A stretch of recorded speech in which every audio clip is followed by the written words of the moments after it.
자, 미국 증시의 분위기를 생생하게 전해드리는 이항영의 월가이드 시간입니다. MTN 이항영 전문위원 함께하겠습니다. 어서 오세요. 네, 안녕하세요. 네, 안녕하세요. FOMC 회의의 어떤 좀 기쁨도 잠시 하루 만에 다시 급락했는데 미국 증시 어떻게 보셨어요? 사실 어제 새벽이에요. 그러니까 FOMC가 끝났을 때 좀 반등을 했지만 네. 구체적으로 이유로 되려고 그러면 이유를 얘기하기가 쉽지 않거든요. 맞아요. 그러니까 낙폭 과대에 따른 일단은 불확실성의 단기 불확실성이라고 어제 말씀드렸습니다. 그래서 굳이 단기라고 말씀드렸는데요. 그런 단기 불확실성의 해소에 따른 반등 정도로 보셔야 되겠고요. 오늘 그냥 그 자체적인 최근의 어떤 약세 분위기가 그냥 흘러내리는 그런 분위기였다라고 저는 이해를 하고 있습니다. 어찌됐건 4% 가까이가 오늘 나스닥이 떨어졌고요. S&P 500도 3%, 다우지수가 2.4% 떨어졌습니다.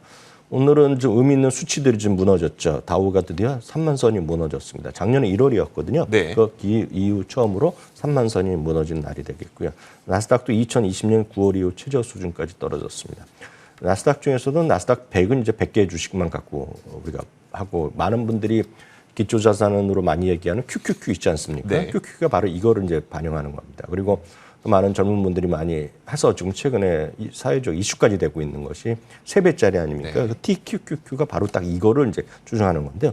오늘 이 100개 중에 한 2개인가 좀 올랐을 겁니다. 그러니까 거의 다가 오늘 떨어진 하루였다라고 보셔야 되겠습니다. 그러다 보니 오늘 밤에 웬만큼 반등하지 않고서는 다우가 12주 중에 11주 하락하는 안 좋은 기록이죠. S&P 500과 나스닥도 이번 주 주간 하락이 거의 뭐 불가피할 거 보이는데요. 나스닥이 11주 중에 10주 하락 마감이 불가피할 것으로 보입니다. 섹터별로 보면 뭐 다 떨어졌다라고 보셔야 되겠습니다. 유가가 오르건 내리건 에너지주도 연이들 떨어지고 있는 그런 최근의 흐름이 보여주겠고요. 그나마 나름 선방하는 것이 하락폭이 약간 진정된 것이 필수 소비재나 유틸리티 정도지만 그런 것들이 전 의미가 없는 하루가 되겠습니다. 그러다 보니 S&P 500 중에서 10대 종목 올랐지만 아마 눈에 띄는 것들을 뭐 기억하는 분은 거의 없을 것 같습니다. 전체적으로 보면 리세션에 대한 우려가 다시 한번 심화되고 있다라고 보셔야 되겠고요. 구체적으로 경제 지표로 보면 5월 달에 신규 주택 착공 건수도 14%가 줄어들었거든요. 네. 전망은 2% 정도 줄어들 거라 생각하는 것보다 훨씬 더 많이 줄어드는 모습이 되겠고요. 필라델피아 비즈니스 지수도 3.32 마이너스가 나왔는데요. 2020년 5월 이후 최저가 나왔습니다. 거기다 어제 미국이 75bp 금리 인상한 데 이어서요. 지금 영국도 지금 그 금리를 올렸죠. 그리고 캐나다는 이제 다음 달인데 캐나다는 바로 미국과 같이 해서 75bp 금리 인상 가능성이 커져 있습니다. 스위스 같은 경우는 15년 만에 지금 금리를 올렸다고 합니다. 물론 여전히 마이너스 금리지만 네. 여하튼 15년 만에 금리 올라가면서 전 세계의 어떤 공통된 좀 불안감 이런 것들이 확산되는 모습이 되겠습니다. 그나마 10년물 금리는 조금 하락하는 모습 보여줬고 유가 같은 경우에 또 그럼 또 소폭 반등했습니다. 금값도 반등했고요. 또 하나 굳이 이제 의미가 있다 손 치면 미국 달러가 104포인트 이하로 좀 내려가는 모습. 이것은 전 세계 공통적으로 금리를 올린다는 것. 그리고 지금 미국의 달러의 고공행진에서 각국이 공통적인 인식을 하기 시작했다는 거죠. 네네. 뭔가 조치가 있지 않을까라는 뭐 그런 가능성을 떠나서 그런 논의들이 좀 있다는 것 자체가 그나마 달러의 좀 진정세에 좀 조금이라도 도움이 되지 않을까 싶네요. 알겠습니다. 시장이 이렇다 보니까 미국 시장에서 52주 신저가를 기록하고 있는 종목들이 좀 속출하고 있더라고요. 그러니까 거의 대부분이 52주 신저가라고 일단 네네. 이해하시면 되겠고요. 물론 아직까지 물론 하락했다가 최근에 좀 반대한 것도 있고 그렇지만 대부분이 52주 신저가 근처에 있거나 뭐 신저가를 계속 기록하고 있다라고 보셔야 되겠습니다. 그만큼 시장이 좋지 않은 거죠. 홈디포, JP모건, 3M 이런 것들이 다 다우지수인데요. 이런 것들이 전부 다 52주 신저가에 포함되어 있습니다. 항공주도 앞선 코너에 나왔지만 항공주도 8% 이상 하락했고요. 유나이티드 항공이요. 카니발이 뭐 대표적인 크루즈 선사 중에 하나인데 역시 11% 떨어지면서 역시 52주 신저가를 기록했습니다. 애플과 마이크로소프트 같은 경우에도 3-4%에서 하락세를 계속해서 보이고 있습니다. 넷플릭스가 어저께 좀 크게 또 반등했지만 오늘 또 하락하는 모습을 보여줬고요. 테슬라 같은 경우에는 또 8%가 떨어졌습니다. 물론 이제 테슬라 좋아하시는 분의 입장에 따라서 다른 시각이 있지만 테슬라 혹시 뉴스 보신 분 계시겠지만 자동차 가격 또 올렸거든요. 미국에서 가격이 올린다고 했죠. 뭐 우리나라 영향을 좀 받지 않겠습니까? 네. 그러니까 이런 것들이 보면 그나마 테슬라니까 가격 올린다는 주장이 분명히 설득력은 있어요. 네네. 지금 어찌됐건 최근의 분위기는 테슬라건 뭐건 간에 뭔가 좀 모든 주식이 떨어지는 그런 상황이라고 일단은 이해하실 수밖에 없겠습니다. 알겠습니다. 자, 그렇다면 이런 상황을 과연 월가에서 어떻게 바라보고 있느냐. 사실 저희가 뉴스만 보다 보면 어느 누구는 뭐 3,200도 간다 막 이러기도 하고 뭐 되게 무서운 뉴스로는 저도 전해드렸지만 오늘 뭐 앞으로 4개월간 CPI는 9%를 넘을 거야 막 이런 뉴스도 있고 막 하다 보니까 네네. 좀 약간 불안하거든요. 월가 시각은 어떨까요? 잠깐 다른 얘기부터 해드리면 네.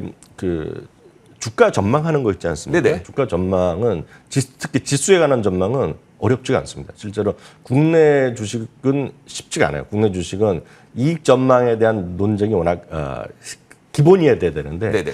코스피건 코스닥이건 올해 연말에 주당 이익을 얘기하는 수가 없습니다. 현실적으로 그렇죠. 보면. 그렇기 때문에 쉽지 않지만 미국은 그게 다양한 시각이 존재합니다. 그래서 상식적으로 말씀드리면 지금 230달러입니다. S&P 500의 올해 주당 이익의 컨센서스가 230달러고요. 내년은 251달러가 정확한 지금 월가의 모든 사람들의 취합한 컨센서스입니다. 네. 그럼 그거에 대한 어떤 밸류에이션을 주는 거거든요. 230을 아주 강하게 올랐을 때 작년 말 정도로 보면 22배 정도 되거든요. 네네. 그러니까 250에 22배 하면 5,000원을 5,000포인트 훨씬 넘는 그쵸. 겁니다. 그렇지만 실제로 보면 최근에 보면 17배 정도 나오거나 16.5배니까 지금 현재 3,700, 3,600이 나오는 겁니다. 그렇기 때문에 그걸 250이라고 생각한다 그러면 지금 주시장은 상당히 저렴할 수도 있는 겁니다. 저렴할 수 있지만 문제는 그거에 대한 전망이 상당히 유동적인 거죠. 제가 말씀드린 230과 250은 컨센서스거든요. 네. 다만 그거에 대한 여러 가지 논란이 있습니다. 예를 들어서 도이치방크는 230이 아니라 224 정도로 얘기하고 있고요. 내년 거도 더 내려갈 수 있다는 얘기를 하고 있고요. 그러니까 골드만삭스, 모건 스탠리도 조금 그보다 컨센서스가 좀 아래로 보고 있습니다. 최근 들어서 조금 낮아지고 있는 것이 현실입니다. 그렇기 때문에 밸류에이션이 많이 차이가 있겠고요. 결정적으로 이제 리세션을 많이들 걱정을 하고 계시잖아요. 현실적으로.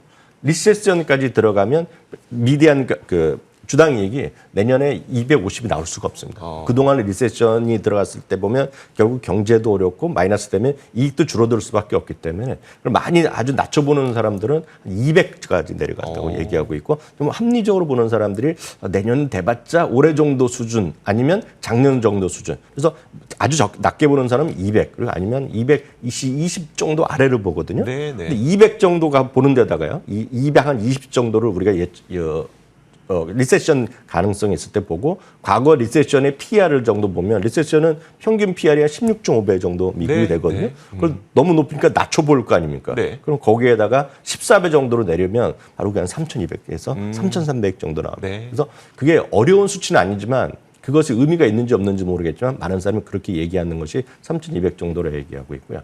이번에 4,800부터 떨어진 거 아닙니까? 그렇죠. 4,800이라고 그러면 많은 분들은 리세션 안 들어가고 특히 베어마켓이 들어가면 평균적으로 30에서 35% 떨어졌다고 하잖아요. 네. 4,800에서 3,000, 30%를 딱 빼면 그게 또 3,200, 3,300이 나오거든요. 그러니까 많은 사람들이 일부 3,200에서 3,300 얘기하는 것이 터무니없는 건 아니다. 네. 그런 것도 논리적 근거는 충분히 있다라고 일단 이해하시면 되겠네요. 네. 월가의 시각도 한번 좀 정리를 해 주시죠. 그럼 요즘 어떻게 보고 있을까요? 그래서 전반적으로 S&P 500 목표 지수 이런 거 잠깐 간단히 설명드렸고요. LPL 파이낸스의 수석 투자자 전략가 라이언 데트릭도 뭐 유명한 분이 되겠는데요. 어제도 얘기해드렸지만 지금 모든 것이 필요한 건 신뢰감이거든요. 네. 연준의 신뢰감이 잃었기 때문에 문제이기 때문에 어제도 자신감이란 확신 그런 것들을 여러 번 그런 문장을 사용했습니다. 제롬 파월 의장이. 그렇지만 그것이 말만 아니라 그게 행동으로 보여주는 거죠. 행동으로 보여줬는데 그럼 뭐가 나와야 되냐? 인플레이션이 꺾여야 되거든요. 그러니까 효과가 나와야 되는 그런 데까지 시간이 걸릴 수밖에 없다는 얘기하고 있고요. 요즘 이걸 좀 부정적으로 보는 사람 똑같습니다. 너무 늦었다. 네. 라는 얘기하죠. 그래서 제레미 시글 교수도 작년에 했어야 된다. 그리고 거의 2-3달 연속으로 100bp를 해야 된다는 얘기하고 있고요. 군드라우 같은 사람은 어저께 이미 3%포인트로 바로 갔어야 된다. 그런 얘기하는 거거든요. 기준금리가 1.75잖아요. 네. 어저께 시기에 의해서 200bp를 올렸어야 된다는 얘기하는 거죠. 그러니까 그런 정도의 시각이 있다라고 보셔야 되겠습니다. 그리고 좀 더 공격적으로 인플레이션에 대처를 해야 되는데 그것이 효과가 나올 때까지는 또 시간이 걸린다는 얘기를 하고 있습니다. 알리안스의 수석 이코노미스트인 엘 에리아는 많은 분들이 좀 아실 것 같습니다. 핑크에도 오래 지내셨던 분이기 때문에 워낙 네. 유명한 구루라고 보여야 되겠는데요. 전 세계 통화 당국이 이제 일제히 인플레이션에 맞서기 시작했는데 이분들 맞습니다. 너무 늦었다는 얘기를 하는 거죠. 그리고 많은 사람들이 주식하시는 분은 다 마찬가지입니다. 특히 팬데믹 이전부터도 마찬가지지만 그리고 트럼프 대통령 때도 금리를 낮춰야 된다 계속 얘기했던 분 아닙니까? 네네. 그러다 보니 많은 사람들이 초저금리, 심지어는 제로금리 아니면 마이너스 금리에 익숙해져 있다는 겁니다. 네. 특히 유럽 같은 경우 제로금리가 일반화되어 있고 일본 같은 경우는 제로금리 계속되고 있는 거예요. 네네. 그러니까 마이너스 금리를 가고 있는 건데요. 그러다 보니 제로금리 내지 마이너스 금리에 익숙해져 있고 그러다 보니 유동성이 있고 거기다 왕성한 소비 이런 것들이 주식시장의 기본 모드였다는 거죠. 네네. 그러니까 거기서 일단은 탈피된다는 얘기죠. 쉽게 해서 한국말로 하면 이런 표현을 쓰지 않습니까? 기름기가 빠져야 된다는 얘기죠. 네네. 그러니까 그런 표현을 LL리아는 좀 멋있겠다. 저는 이 내용을 보고 기름기를 빠져야 된다. 그 얘기라고 저는 해석을 했거든요. 네네. 그러니까 그런 의미를 해석하시면 될 것 같고요. 그러다 보면 이거를 헤쳐나가기 위해서 뭐겠습니까? 여러분들이 운동하고 살을 빼려고 하더라도 상당한 땀을 흘려야 되잖아요. 네네. 시간이 필요하잖아요. 그것이 바로 이 표현에는 영어식 표현을 보면 범피 로드라고 합니다. 길이 울퉁불퉁하기 때문에 상당히 험난한 길이 불가피하다라는 경고도 잇따르고 있다는 것. 일단 이해하시면 되겠습니다. 사실 그 지난 10년간의 주가 흐름을 보면서 성장주들을 엄청 상승했던 그 모습을 보며 성장주에 굉장히 목을 메고 있지만 사실 그거는 저금리의 영향도 있었다는 게 엘 에리언의 평가이니까요. 한번 여러분들의 포트폴리오도 점검해보는 시간을 가지셨으면 좋겠습니다. 자, 이항영의 월가이드 시간이었고요. MTN 이항영 전문위원과 함께 이야기 나눠봤습니다. 고맙습니다. 자, 저희 굿모닝 글로벌도 여기서 마치겠습니다. 이어지는 출발 성공 투자 많은 시청 부탁드리겠고요. 저희 굿모닝 글로벌의 공식 유튜브 채널인 월가워즈 유튜브 검색창에 월가워즈 검색하시면 쉽게 찾아오실 수 있습니다. 저희 월가워즈도 많은 사랑 부탁드리겠습니다. 오늘도 함께해 주신 여러분 고맙습니다.